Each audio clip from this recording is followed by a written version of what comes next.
ბათუმის საქალაქო სასამართლოში დღეს თოჯინებისა და მოზარდ მაყურებელთა თეატრის საქმის არსებითი განხილვა გაიმართა.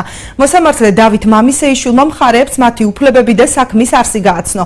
დღეს გამართულ პროცესზე მხარეებს შუამდგომლობა არ დაუყენებიათ. თეატრის მმართველი მედია ჩარკვიანი თავს უდანაშაულოდ ცნობს. სისხლის სამართლის საქმის მორიგი განხილვა ბათუმის საქალაქო სასამართლოში 2 მაისს ჩაინიშნა.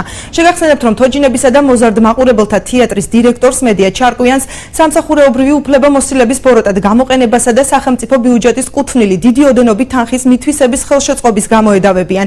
თეატრის საქმეზე ასევე ბრალი წაყენებული აქვთ სარეკონსტრუქციო სარემონტო სამუშაოების შემსრულებელ შპს თქევინ შააძის დირექტორს და მის 2 თანამშრომელს.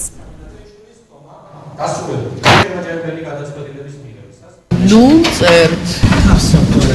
რა თქმა უნდა არა.